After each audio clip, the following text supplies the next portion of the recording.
নমস্কার বন্ধুরা, গোপালে হেসেলে আপনাদের সবাইকে স্বাগত।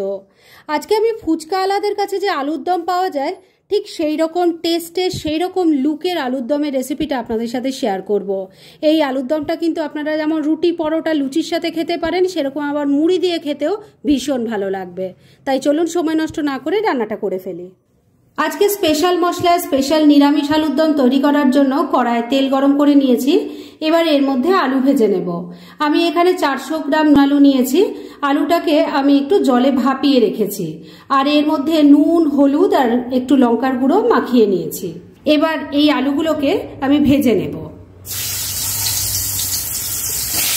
ফুচকা আলাদের কাছে যেই আলুর দম আপনারা খান সেটা তো আমিষভাবে তৈরি করে, মানে পেঁয়াজ রসুন দিয়ে। আমি সেই রকমভাবেই তৈরি করব, তবে পেঁয়াজ রসুন ছাড়া সম্পূর্ণ নিরামিষ। এবার মিডিয়াম ফ্লেমে রেখে এই আলুগুলোকে ভালো করে ভেজে নেব। আলুর দমের আলুগুলো সুন্দর করে ভাজা হয়ে গেছে, এর গায়ে একটা ক্রিস্পি লেয়ার চলে এসেছে। এবার এগুলো আমি তুলে নিচ্ছি। এবার যে তেল আছে তার মধ্যে প্রথমে আমি একটু চিনি দিয়ে দিলাম, এটা কালারটা ভালো হওয়ার জন্য। এবার ফ্লেমটাকে একটু কমে রেখে এই চিনিটাকে ক্যারামেলাইজড করে নিতে হবে। চিনিটা এখন অনেকটাই মেল্ট হয়ে গেছে। এবার ফোড়নটা দেব, তার সাথে ফ্রাই হতে হতে চিনিটা পুরোটাই গলে যাবে। এর মধ্যে প্রথমেই ফোড়নের জন্য দিয়ে দিচ্ছি অল্প গোটা জিরে, দিয়ে দিচ্ছি একটা তেজপাতা, একটা শুকনো লঙ্কা, একটু হিং দিয়ে দিলাম। এবার ফোড়নটা ফ্রাই করে নিচ্ছি। ফোড়নটা ফ্রাই হয়ে গেছে আর চিনিটাও ভালো মতো ক্যারামেল হয়ে গেছে। এবার এর মধ্যে প্রথমেই আমি দিয়ে দেব আদা, কাঁচা লঙ্কা আর টমেটোর পেস্ট দিয়ে দিচ্ছি। গুঁড়ো মশলাগুলোও দিয়ে দিচ্ছি।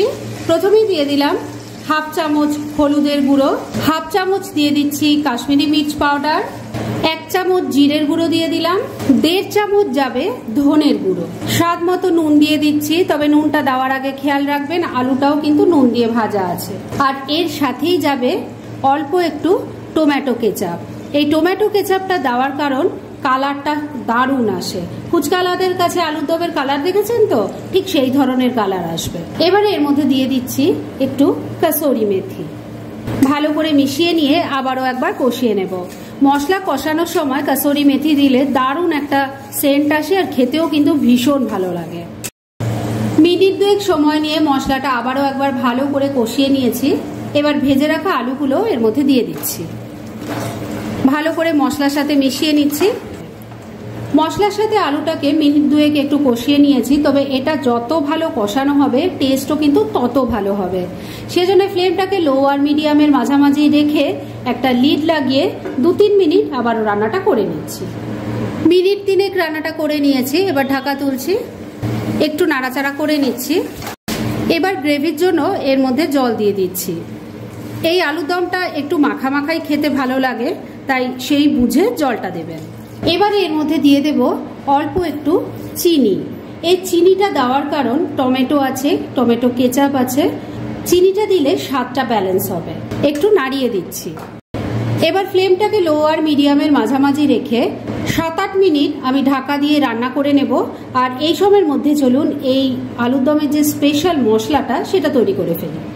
এই আলুর দমের স্পেশাল মশলাটা তৈরি করার জন্য আমি একটা প্যান গরম করে তার মধ্যে কিছু জিনিস দিয়ে দিয়েছি।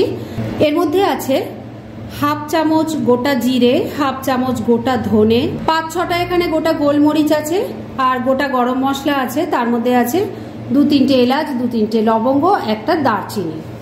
এবার এই মশলাটাকে শুকনো খোলায় আমি ড্রাই রোস্ট করে নেব। আর এই সময় কিন্তু ফ্লেমটা একটু কমে রেখেই করতে হবে। মশলাটা ড্রাই রোস্ট করে নিয়েছি। এবার গ্যাসটা বন্ধ করে দিলাম আর এটাকে নামিয়ে নিয়ে ঠান্ডা হলে তারপর গুঁড়ো করে নেব। মিনিট 6 রান্নাটা করে নিয়েছি। এবার ঢাকা তুলছি। আমি কিন্তু মাঝে একবার ঢাকা তুলে একটু নাড়াচাড়া করে দিয়েছিলাম আর নুন মিষ্টিটা চেক করে নিয়েছিলাম। এবার আলু কেমন সেদ্ধ হয়েছে একবার দেখে নিই। দেখুন খুব সুন্দরভাবে আলু সেদ্ধ হয়ে গেছে। আলু তো ভাপানোই ছিল, এখন একবারে খুব সুন্দরভাবে সেদ্ধ হয়ে গেছে, মানে রান্না কিন্তু মোটামুটি রেডি। এবার শুধু ওপর থেকে দিয়ে দিচ্ছি সেই ভাজা মশলাটা, ভালো করে মিশিয়ে নিচ্ছি। ভাজা মশলাটা মিশিয়ে নিয়ে মিনিট 2 আবারও রান্নাটা করে নিয়েছি। এবার রান্না একদম রেডি। এইটুকু গ্রেভিতে আমি নামাবো, কেননা যেহেতু আলু আছে তাই ঠান্ডা হলে এটা আরো ঘন হয়ে যাবে। তাই গ্যাসটা এখানেই বন্ধ করে দিলাম। এবার এটাকে আমি মিনিট 2 জন্য স্ট্যান্ডিং টাইমে একটু ঢাকা রাখছি আর তারপর সার্ভ করে দেখাচ্ছি। ফ্রেন্ডস, আমার আজকের এই দুর্দান্ত স্বাদের আলুর দমের রেসিপি একদম রেডি হয়ে গেছে এবং আমি সার্ভ করে দিয়েছি। ভীষণ ইজি একটা রেসিপি, কিন্তু যেভাবে স্টেপ বাই স্টেপ আমি রান্নাটা করেছি ঠিক সেইভাবে আপনারা বানিয়ে এটা খেয়ে দেখুন, খেতে কিন্তু অসাধারণ লাগবে। তাই দেরি না করে পারলে এটা আজই একবার ট্রাই করে ফেলুন, আর তারপর কেমন লাগলো সেটা প্লিজ কমেন্ট করে জানাবেন। এরকম ধরনের অনেক ভালো ভালো নিরামিষ রান্নার রেসিপি আপনারা গোপালের হেসেল সার্চ করলেই পেয়ে যাবেন, যার মধ্যে থেকে কিছু কিছু আমি সাজেস্টেড বক্সেও দিয়ে দেবো, সেখান থেকেও আপনারা দেখে নিতে পারেন। তাই গোপালের হেসেল অবশ্যই ভিজিট করুন। আর আপনারা কেমন ধরনের রেসিপি চাইছেন সেটাও কিন্তু আমাকে জানাতে পারেন, আমি চেষ্টা করব সেসব রেসিপিগুলো আপনাদের সাথে শেয়ার করার।